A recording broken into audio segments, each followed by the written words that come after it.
Hai guys, ketemu lagi bersama Line Cinema, YouTube channel yang meringkas semua genre film. Kali ini kita akan meringkas sebuah film drama horor guys, siapkan kopi dan cemilan kalian ya guys. Ringkasan film kali ini membahas tentang anak kembar yang berjenis kelamin perempuan, dan mereka diasuh oleh suami istri yang sangat jahat. Sepertinya anak kembar itu bukanlah anak kandung mereka. Namun mereka tidak saling tahu keberadaannya saat ini, sepertinya mereka dipisahkan dengan ruangan yang berbeda. Oke guys, jangan kebanyakan bacot, mari langsung saja kita simak ringkasan ceritanya. Cerita diawali oleh suami istri yang lagi santai di ruang keluarga, sebut saja nama suaminya si Boy dan si istri si Pirang dan nama anaknya si Manis.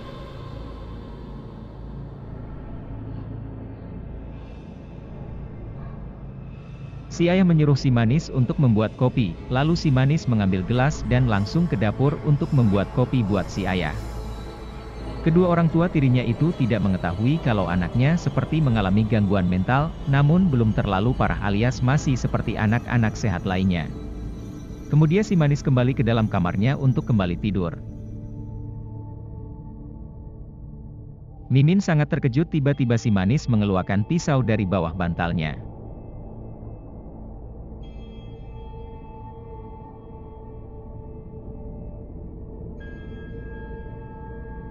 Waktu malam tiba anak ini bukannya tidur guys, malah bermain-main dengan pisau dapur yang ia pesan dari Shopee.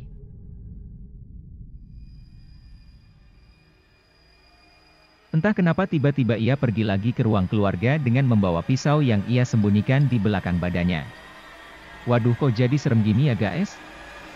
Namun setelah ibu tirinya melihat ia berdiri di depan pintu, dan ibunya berteriak menyuruh kembali ke kamar, si Manis pun dengan cepat berlari kembali ke dalam kamarnya. Setelah berada dalam kamar, si Manis pun duduk bersila, entah apa yang merasukinya tadi, namun tiba-tiba ada sesosok makhluk astral yang duduk di sampingnya, dan itu membuatnya sangat takut dan berteriak, sampai-sampai vas bunga yang berada di atas lemari pun jatuh dan pecah. Mendengar suara yang berisik lalu si ibu tiri pun keluar mengambil lakban untuk menutup mulut anak tirinya itu dengan lakban agar tidak berisik. Sungguh malang nasib si Manis, makhluk astral yang ada di situ mungkin merasa geram terhadap kedua orang tua tirinya itu. Setelah mengikat kaki tangan dan melakban mulut anak tirinya, mereka berdua pun langsung meninggalkan kamar, namun si Manis sepertinya tidak sendiri. Ia ditemani oleh sesosok makhluk astral yang selalu ada di dekat dirinya. Si Manis pun tiba-tiba mengingat saudara kembarnya itu, yang disiksa oleh orang tua tiri mereka. Dan disekap di sebuah gudang tua yang berada di belakang rumah mereka.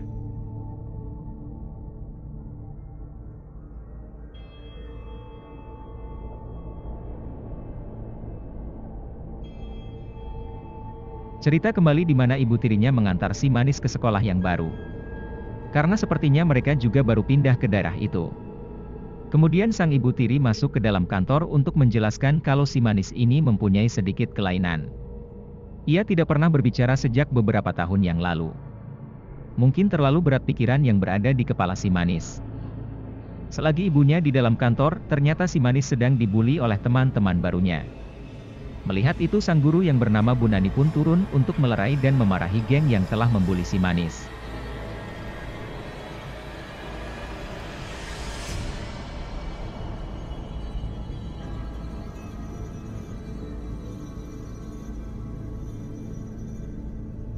Setelah selesai berbincang dengan gurunya di kantor, ibu tiri langsung membawa si Manis untuk masuk ke ruangan kelas. Sebelum masuk ke kelas si Manis pun sempat mendapatkan arahan dari Bu Nani. Cobalah berbaur dengan teman-teman barumu dan bersikap baiklah, ungkap Bu Nani kepada si Manis. Setelah berada di dalam kelas, Bu Nani sengaja duduk di samping si Manis, namun tiba-tiba si Manis melihat ke arah jendela dengan tatapan yang sangat aneh, dengan begitu sedikit membuat Bu Nani menjadi cemas. Si Manis memang mempunyai indera keenam, ia bisa melihat apa yang orang lain tidak bisa. Ia cuma bisa menulis untuk memberitahukan apa yang ia rasakan. Ia pun menulis Angel di selembar kertas, dengan begitu Bu Nani bertambah bingung, kok nih anak menulis ini ya? Tapi Bu Nani pun tetaplah biasa-biasa saja di depan si Manis.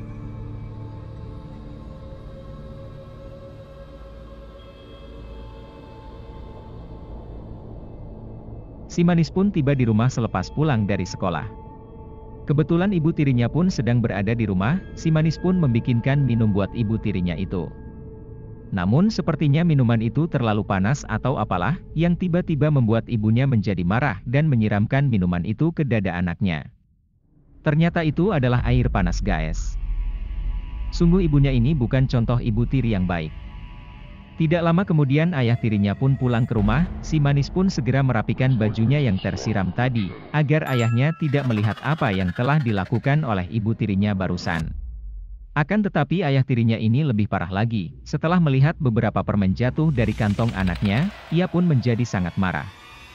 "Woi pak, itu kan cuma permen." Entah apa yang ada di otak kedua orang tua tirinya itu, ia pun disiksa hingga mulutnya berdarah dan sangat sakit yang ia rasakan. Setelah disiksa si manis pun kembali ke kamarnya. Ia pun duduk di depan cermin sambil mengingat kematian yang merenggut saudara kembarnya dulu. Entah apa dosa dua anak gadis ini hingga mendapatkan orang tua tiri yang sangat kejam kepada mereka. Terlihat sangat sedih si manis kalau membayangkan apa yang sudah terjadi kepada dirinya dan saudara kembarnya, namun ia tidak bisa berbuat apa-apa saat ini. Apalagi kematian saudara kembarnya sangat mengerikan dengan leher terikat dan tergantung. Bisa jadi makhluk astral yang sering dirasakan oleh si manis adalah arwah dari saudara kembarnya.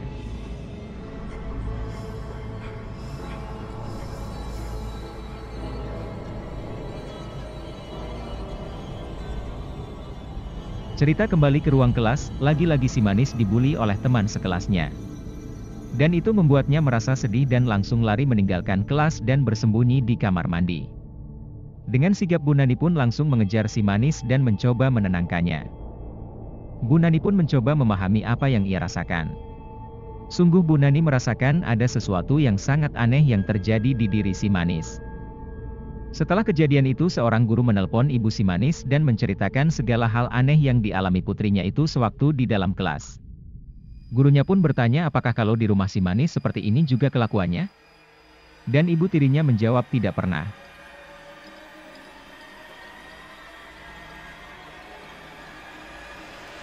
Hari sudah menjelang malam, di kamarnya si manis memegang sebilah pisau, seperti ada yang mempengaruhinya agar si manis membantai kedua orang tua tirinya itu. Tidak lama kemudian lampu di rumah itu mengalami gangguan. Kedua orang tua tirinya itu menjadi ketakutan dan si manis pun seolah-olah berbicara di depan cermin. Di luar rumah terlihatlah Bu Nani yang mengendap-endap untuk mencari tahu apa yang terjadi pada si manis kalau sedang berada di rumah.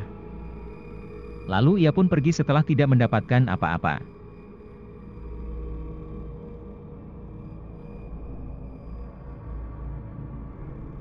Pada siang harinya seorang guru lain temanya Bu Nani pun berkunjung ke rumah si manis untuk menemui orang tua anak itu. Dan mencoba berbincang tentang masalah si manis di sekolah. Karena si manis selalu terlihat aneh dan menakutkan saat berada di sekolah. Padahal si manis sedang disekap waktu guru tersebut berkunjung ke rumahnya. Karena mulut si manis dilakban, ia tidak bisa berteriak meminta tolong kepada guru yang datang barusan.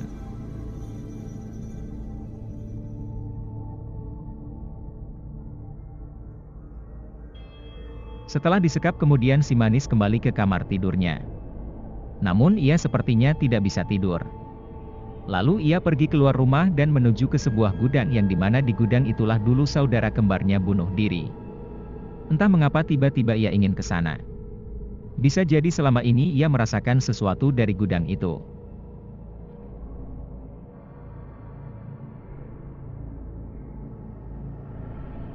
Sesampainya di sana ia melihat seutas tali yang merenggut saudara kembarnya dahulu. Lalu ia kembali ingin keluar dari gudang itu, namun tiba-tiba muncullah arwah dari saudara kembarnya itu. Lalu mereka pun berpelukan, mungkin sudah kelewat rindu ya guys. Padahal itu ternyata adalah mimpi dan si manis pun akhirnya terbangun. Di dalam mimpinya ia diberitahukan oleh saudara kembarnya, engkau harus membuka isi kotak punyaku dulu. Lalu si manis pun tanpa lama langsung mencari kotak itu dan segera membukanya. Ternyata isi kotak hitam ternyata adalah boneka yang sangat menyeramkan besti. Cerita kembali lagi ke sekolah, namun si manis setelah diantar ia tidak masuk ke dalam ruangan, ia malah pergi ke sebuah toko yang menjual pernak-pernik. Setibanya ia di sana ia pun bertemu dengan seorang ibu-ibu peramal. Sebelum meramal dukun itu pun memberikan sebuah buku yang berjudul Voodoo. Kemudian barulah ia mencoba meminta si manis mengulurkan tangannya. Awalnya si manis ragu-ragu, dan pada akhirnya si manis pun mengulurkan tangannya. Si peramal pun terkejut karena merasakan sebuah kekuatan gaib yang selalu mengikuti anak itu. Lalu dukun itu pun melepaskan genggaman tangannya dari tangan si manis.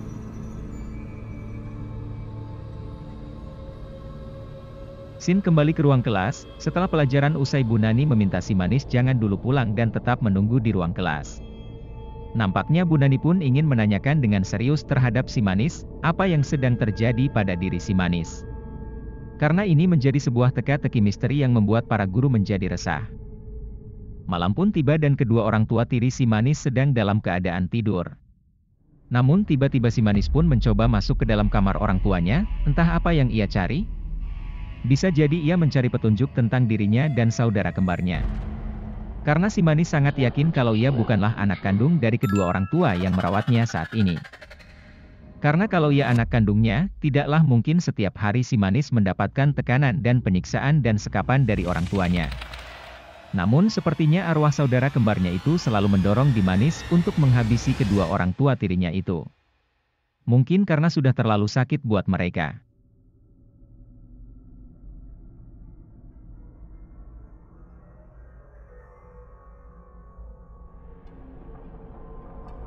Pagi hari pun tiba, sang ayah pun berdiri di belakang rumah sambil memegang cangkir kopi. Kebetulan di sebelah rumahnya ada beberapa pemuda yang sedang bermain. Namun setelah melihat ayahnya si manis, anak-anak itu pun langsung pergi seperti ketakutan. Mungkin anak-anak itu mengetahui kalau ia bukanlah orang baik, alias orang jahat. Kembali ke kamar si manis, sepertinya ia sedang memegang boneka vudu itu dan menancapkan sebuah jarum ke boneka vudu itu. Mungkin ia percaya kalau menancapkan jarum ke boneka itu, maka orang tua tirinya bisa tersakiti, ya, seperti santet gitulah guys. Tiba-tiba si manis dipergoki oleh orang tuanya, melihat itu kedua orang tua tirinya pun menjadi sangat marah dan murka. Dan akhirnya kaki dan tangan si manis diikat, mulutnya pun tidak luput dari lakban, yang bermaksud si manis jangan sampai berteriak. Dan ia pun digendong dan dimasukkan ke dalam mobil dan akan dibawa ke suatu tempat.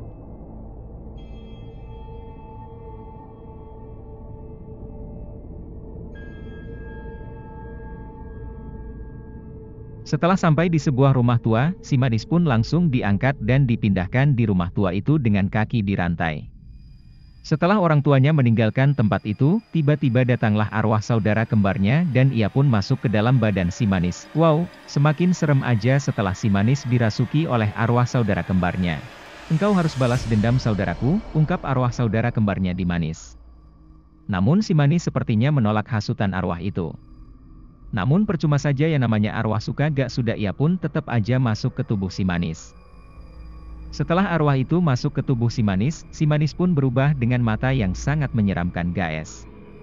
Aku akan habisi kedua orang tua tiriku yang telah membuatku dan saudara kembarku menjadi tersiksa seperti ini, gumam si manis sambil terpejam.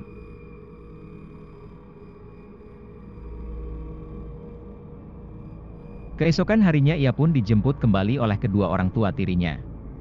Namun mereka tidak tahu kalau si manis yang sekarang bukanlah si manis yang bisa dibully seenaknya seperti dulu.